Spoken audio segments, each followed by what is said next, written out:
Hey Sabercats, I'm Drew, And I'm May. and we're excited to welcome you to the final episode of CVTV for this school year. We've got a great show for you today. For our first segment, we've got an inside look at the behind the scenes of CVTV. The hardest part of CVTV, for me at least, is definitely time management. In CVTV, the way that we have our production cycle set up, it's incredibly easy to lose track of time and your assignments. And that's been something that I've learned with experience on the team, but it's really hard to learn. The hardest part of this class would have to be just the time management of it, because it doesn't take up a lot of time, but it's just a lot of outside of school scheduling. And so sometimes it's hard to schedule that with other commitments and other work and stuff. You really learn very quickly that a lot of the times embarrassing yourself and stepping out of your comfort zone is the only way to achieve success in this class. I think I've learned the most is, obviously improving my video skills and editing skills, but also I guess time management. My favorite memory from CVTV is probably from when we had our last senior show and we had one of our seniors anchor in a green suit. So when he sat down to go film, it looked like his torso was completely removed. We had so much fun with that, and that will be something I remember for a really long time. Probably just any filming Friday, because it's so chaotic, but it's so fun at the same time. I would say my advice for an incoming freshman into CVTV or really any of the media classes would be make friends and make connections with people, because knowing people, especially in journalism classes at CV, is incredibly important. Come in ready to work. I know that kind of just sounds a little cheesy, but just being ready to work and collaborate and stuff, because I feel we get a lot of new people who come in and then they don't really work, and it just kind of brings down some of the level of and quality of the show. So I think just working and wanting to work and stuff, and because that's when we get our best stuff, and that's also when as a class we do better, because we all can work together. As this year comes to an end and we transition into the next year, our upperclassmen move to help our incoming freshmen adapt to high school life. Let's take a look at how Link Crew is adapting to meet a changing school. I'm really excited to be in charge of Link Crew next year. I think Link Crew is a really important program for the school. It kind of builds culture and kind of gets that connection for the 9th graders into the greater school community. Myself and Miss Bennett, we both run it. We ran it together last year too. Miss McCall's helped us as well in the past.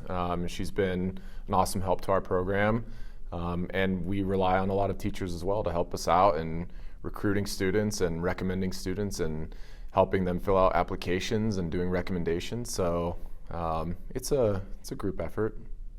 So I signed up for Link Crew because my teacher recommended it, and I also think it would be a really great opportunity to know the new freshmen and help them with this new experience and also meet new people.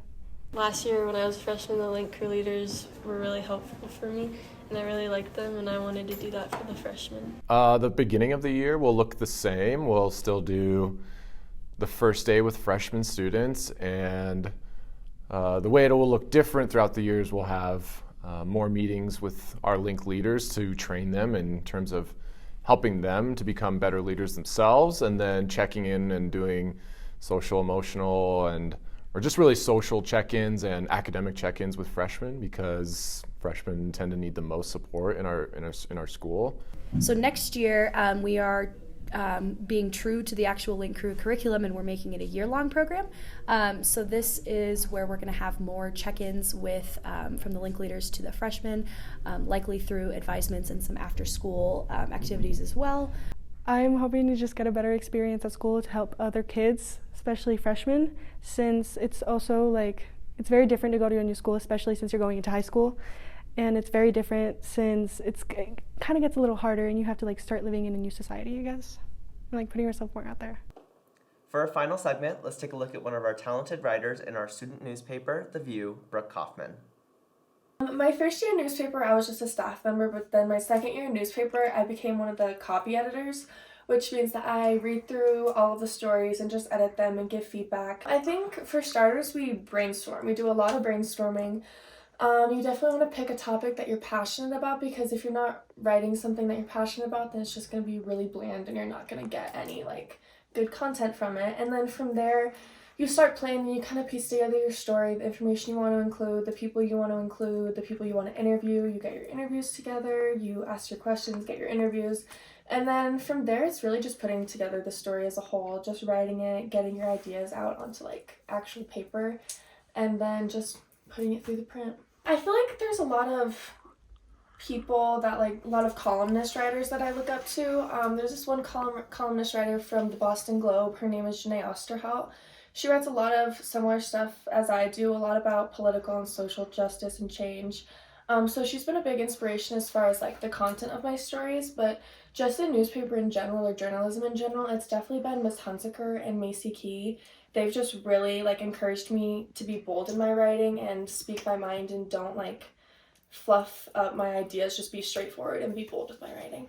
One of my favorites had to be the Not Just Word story I wrote on the use of slurs in our school and just in general. I won second in the state for commentary writing with that piece, so it's definitely my favorite.